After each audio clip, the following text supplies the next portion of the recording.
not have the luxury of trying a driver's mate who has learned his driving skills from the same driver who crashed the Ghanaian vehicle of state.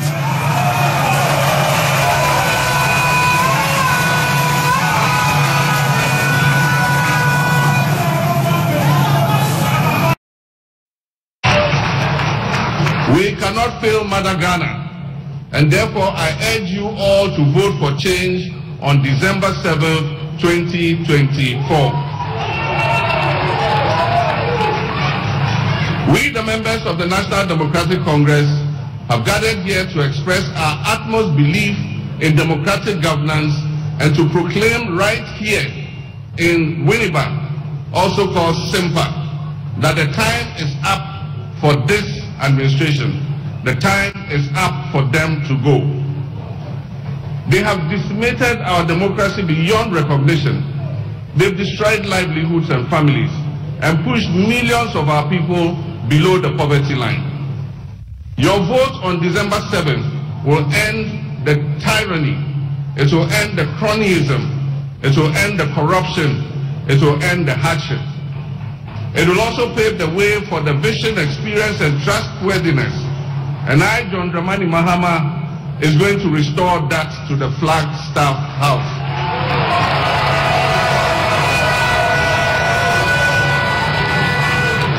As I've said before, this government must begin writing their handing over notes if they have not started doing so already. This NPP administration has been the biggest political scam that has been pulled on Ghanaians since our independence in 1957. And I'll explain why. They were repackaged with ribbons and sweetly scented with enticing promises. Most Ghanaians will agree that Nana Akufo-Addo is indeed the president Ghana never got. And indeed, I dare say, his much-touted economic waistcoat, Vice President Dr. Mahmoud Bawumia, is also the economic messiah Ghana never got.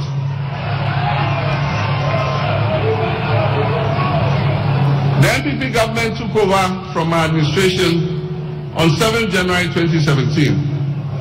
They inherited an energy sector we had stabilized with the fastest mobilization of emergency power of almost 800 megawatts in the history of Ghana. Along with this came a new Energy Sector Levy Act, which we call ESLA, with potential revenues of 3 billion Ghana cedis every year to pay off legacy energy sector debts. They inherited an ongoing Millennium Challenge Compact of $547 million aimed at making Ghana's energy sector the most efficient in Africa. This family, ruling family, quarreled over the shares in the PDS company and led to the US pulling back $190 million, which was meant for the most critical component of the compact, and that is private sector participation and improvement in collections at the distribution end of the electricity value chain. They inherited more than $450 million of the IMF extended credit facility initiated by my administration. Most of our state-owned enterprises were breaking even or making a profit. We handed that to them. They inherited a cocoa production of more than 960,000 metric tons of cocoa, with a cocoa board that was making profit and owed only 1.5 billion cedis to the central bank in cocoa bills. We handed over to them 2 new oil-producing wells, the 10 fields ENI Sankofa, which increased Ghana's oil production by more than 100,000 barrels per day, with additional gas of more than 200 million standard cubic feet per day. And this increased Ghana's oil revenues from petroleum by more than $500 million every year. They took over from our administration a stabilization fund in which we had accrued $277 million. A Ghana Infrastructure Investment Fund with seed money of $270 million. Inflation was at 15.4%. Unemployment was at 8.4%. And when we handed over the administration of this country to the Akufo-Addo-Bawumia government, Ghana's debt as a percentage of our GDP was 56%. As a result of fiscal consolidation, we handed over an economy that was set to grow above 8%, as predicted by the World Bank and IMF and all the credit rating agencies.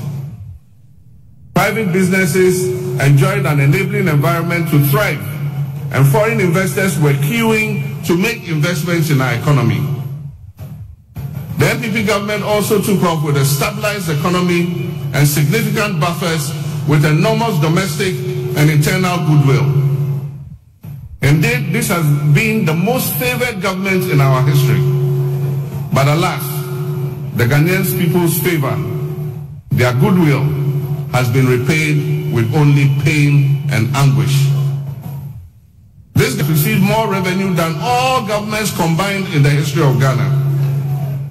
And as the saying goes, to whom much is given, much is expected. Unfortunately, the people of Ghana have been severely shortchanged by this administration. The scorecard of this administration has been abysmal. An inflation rate that went as high as 54% and is currently still hovering above 20%. Ghana today has one of the highest food inflation rates in the whole of Africa. We have a currency that has depreciated to almost 16 cedis to $1, and we borrowed more than 70 billion from the central bank, the Bank of Ghana, causing a serious upsurge in inflation and causing the Bank of Ghana to go broke. We have a debt to GDP that went as high as 104%. And today, the unemployment rate is almost 15% from just above 8% in 2016. Worst of all, Ghana has defaulted on her debt payments and has therefore engaged in a debt exchange that has resulted in painful haircuts, and they have deferred the tenure of bonds at lower interest rates. This has caused a lot of trouble for investors, including pensioners.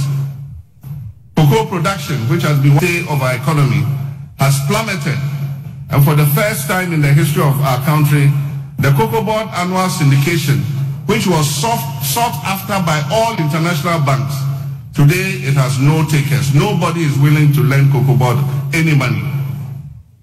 Production volumes are down, and Cocoa Board is seeking to delay delivery of almost 350,000 tons of cocoa to next year. It means that your government, NDC, is the one going to have to find the 350,000 to fill that hole, to pay the debt. Cocoa Board has also defaulted on almost 13 billion Ghana cedis in cocoa bonds. Gas production has declined by 32%, and debt to independent power producers has increased astronomically. Today, the majority of state-owned enterprises are posting massive losses.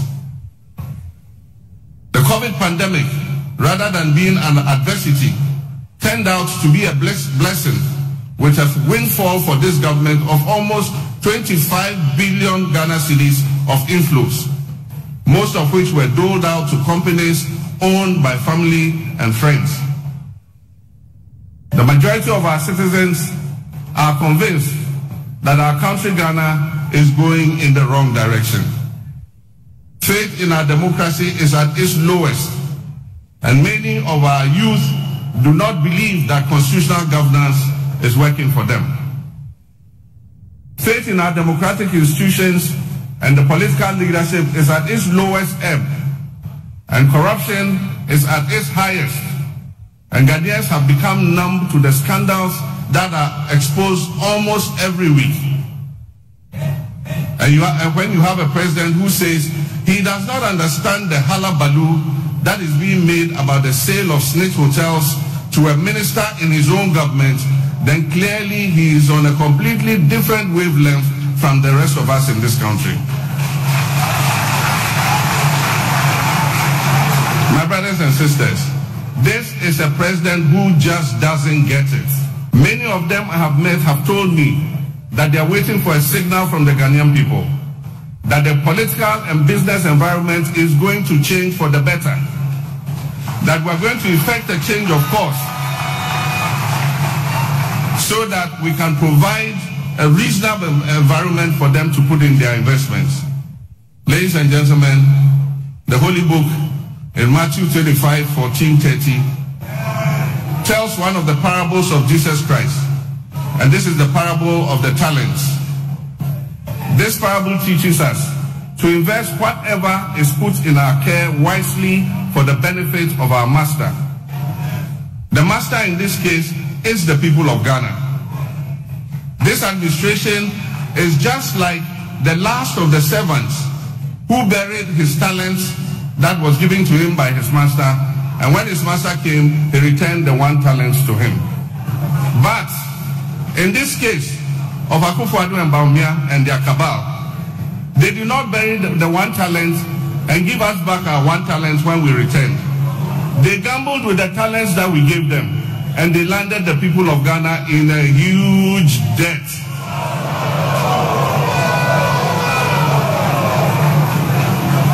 We cannot continue on this path.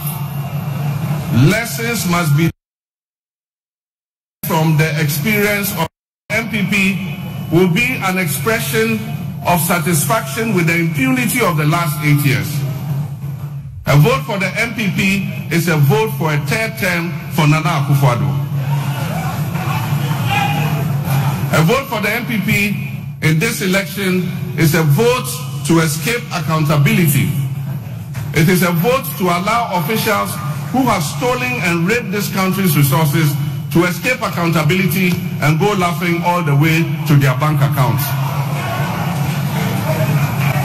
Ladies and gentlemen, their flag bearer and his running mates, who have been prominent actors in this horror movie Ghanaians have watched these last almost 8 years,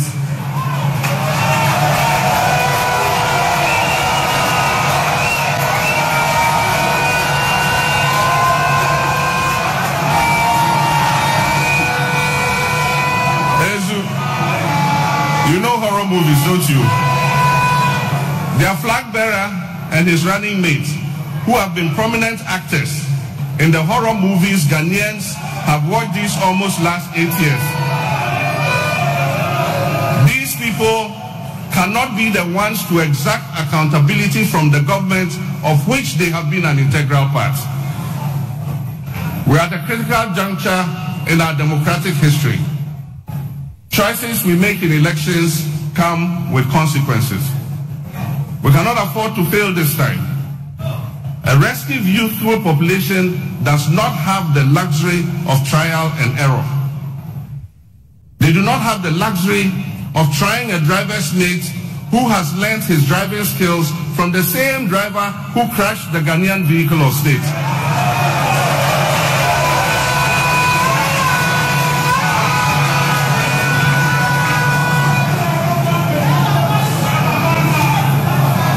Needs a reset. Our democracy needs a reset. Our economy needs a reset. Our governance needs a reset. And our attitudes need a reset.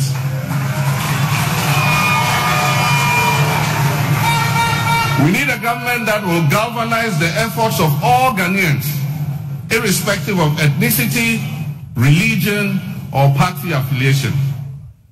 We need a government that will allow all businesses to thrive, whether owned by domestic investors or foreign investors, no matter their ethnic, religious, or partisan colors of its owner. We need to make a change that will usher in a government that is responsible and accountable. We need to open up this country for business again. Ladies and gentlemen, we're going to present to you our manifesto. We need a leadership that will crack the ship when its own appointees go down the wrong track.